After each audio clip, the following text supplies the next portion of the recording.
Hello everyone.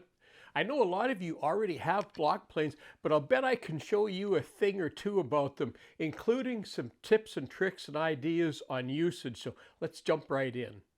So before we get started, let's have a quick look at a little bit better quality block plane. Now, this is the cap here, and it encompasses the area where you put your palm into. So if you're using a one-handed or even two-handed, that's where your palm will fit into.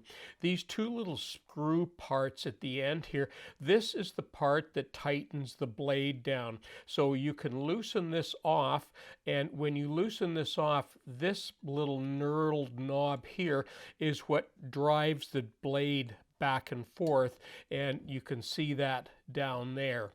And the other thing that you can do, some of them have a little lever to adjust the angle of the blade. This one you would just loosen it and just sort of move it back and forth. And you can check the angle of the blade by looking through the throat in there. The other thing to know about block planes, because they're so small, the better quality ones will have a bit more weight to them. You can see that this is a little bit of a chunkier block plane, and it's nice to have the extra weight because they are so small. You'll find that when you have more weight, they do a better job of planing. The one thing that's very important with block planes is the sharpness of the blade, and that's because they are such a small plane. I've used this system for years, and I've tried other systems, and I keep coming back to this, especially for block planes, because you really need to make the plane blade super sharp. And that leads me to the next step, and that is you never lay a plane, especially a block plane, you never lay it flat on a surface. You either lay it on its side like that, or I often will lay it up on a piece of wood like that, and sometimes even a pencil. And the purpose of that is you never want to have that blade touching the surface of anything, because you never know if there's grit. Sometimes there could be screws or nails or something underneath there, and you're going to chip that blade. So very important to make sure that you keep that blade up off a workbench or wherever you're working with it. If you've ever been to a wood show or some sort of a demonstration where they're showing off plane blades and they're cutting little strips like this, really thin strips that you can see through, and they're nice curly bits of wood like that, that is the combination of two things: a very sharp blade and the setup of the plane. In this case, I'm going to show you how to set up a block plane the easiest way. So this is my most recent plane. I bought this a few years ago, and I love this little plane. This is one that I picked up quite some time ago. It was a used blade. It's missing the knob here, and I discovered that the blade is warped. And I haven't replaced it, but I'm going to use it for a demonstration on how to set up a plane, because this one's already set up and I don't want to readjust it. So the best thing to do is to loosen the cap. In this one, it would be this little knurled knob here, to loosen the cap so that the blade is just, you can just barely move the blade back and forth. And that one, of course, that's the same knob that's down there. And you want that to slide easily on the wood. And very carefully, you want to ease the blade into the wood until you can feel it just starting to grab.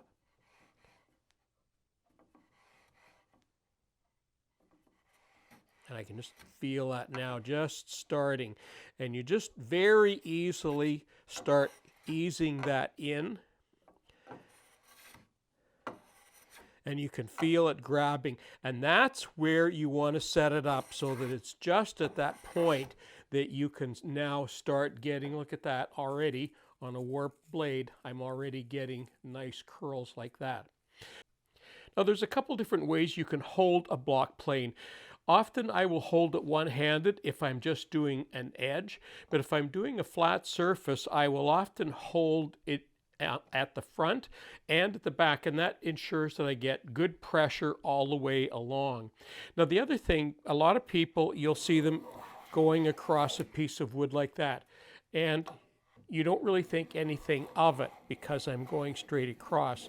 But if you've ever been to a demonstration on planes, you will find very often the people that are demonstrating, they will have the plane blade at an angle, and they will be going like that across the wood.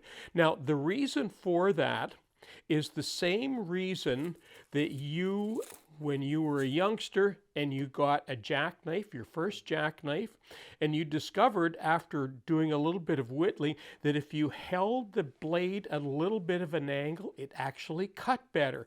And the same is true with a plane blade. When you hold that plane at a little bit of an angle, that blade cuts much nicer into the wood. So there's a little trick to get a little bit better cut and a little bit easier cut on the wood that you're planing. Here's one of the main things I used to use block planes for back in the days when I used to make mortise and tenon joinery. And I always wanted to make it so that the tenon would fit into the mortise easily, and I would always chamfer the edges. And when you do that, you always do the cross grain first. You do the cross grain first with many things, a plane for sure, and on a router. And the reason we do that is that it doesn't matter how sharp your blade is, you're always going to get some tear out wherever the blade goes across. So if you do that and you get some tear out, when you do the long grain, you can erase that tear out, and that's why we do that. So it doesn't take much, 2 or 3 swipes, and you'll be able to see that little chamfer on there? That tenon will go in there much easier when you do that. Same there. Now, I didn't get any tear out there, but if I did, now when you go with the long grain, you'll be able to erase that. You'll be able to wipe off that tear out, and that's why we do it.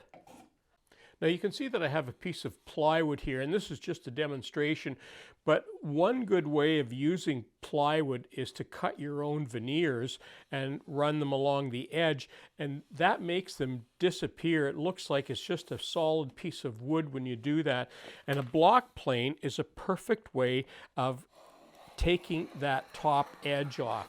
But what you can do, instead of running the blade straight across like this, if you run the blade, I'm exaggerating a bit, but if you run the blade at a little bit of an angle, it means you'll be able to get right tight into that area and not worry about the plane blade marring the top of your plywood, because this is going to vary all the way along here. I can feel that this down here is quite a bit higher. And that's the beauty of a block plane, is you can go into little areas and just take down little parts.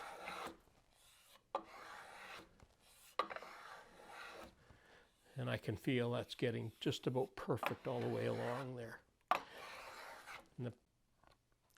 One of the things that's very common to do with a block plane is what we call break an edge. And all that means is we do a bit of a round over so that the edge is not so sharp. And one way to do that, because what we want to do is we want to find the radius of an edge here. So one of the things that we can do to find out what that is, and I'm kind of doing this from the back, so I don't know if I'm going to be able to see, is we draw a circle right on the end of the wood. And you'll get an idea. And where that circle touches on the top, which is, say, right about there, and another one there, we can use those lines, and then we can plane to those lines. And I've already set something up here just as a demo, so I can do a line all the way along now, top and bottom, all the way to the end of the wood. And now, when I'm planing, I can plane to those lines, and I can actually do a round over. I'm not going to do it, but you get the idea. And when you start off, you'll just get little tiny, You can see little tiny curls coming off there.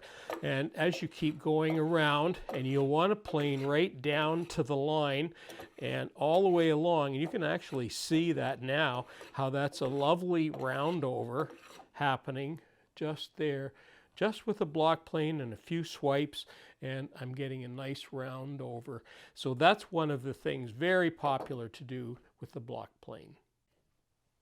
If you're in the process of making small parts for a project, you can put your plane upside down in your wood vise and use that as an instrument for trimming your pieces.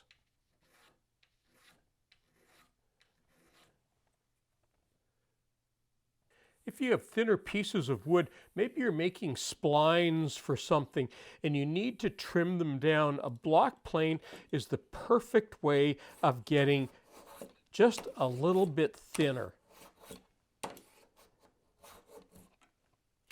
Another place that you can use a plane is when you have circles or arcs like this, and maybe they've got saw cuts on there that are rough, and a plane is great for taking off those rough saw cuts, whether it's curved or whether it's flat, because you're not dealing with sawdust all the time. Shavings are much harder to get into the air, and so they're actually safer. So you're better off if you can, and it's quicker to be planing parts to get a nice smooth edge. Before I leave today, I want to let you know I've got a very special video coming up the end of January, early February. I'm not positive on the time frame yet, but now would be a really good time to subscribe and click that notification bell so that you get reminded of when that video comes up, because there's going to be more announcements on it later on. The other thing, one of my affiliates, Taylor Tools, I just noticed when doing this video, they have a couple of really nice German block planes. They even have more features than this one, and they cost a bit less. If I'd have known about those before, years ago when I bought this, I'd have had a good look at those because they look like good little planes. I'll put a link in the description box and in the article on Woodwork Web. You'll be able to go and have a look at those. If you're looking for a quality plane, that might be something that you want to have a serious look at. In the meantime, when it comes to sharpening, I did a video about 10 years ago, and that video is still valid today. That will show up there. You'll be able to go and have a look at it. If you've got a plane that you like and you want to get some sharp blades, that might be something that'll interest you. I'm Colin Cadet for Woodwork Web. Thanks for watching.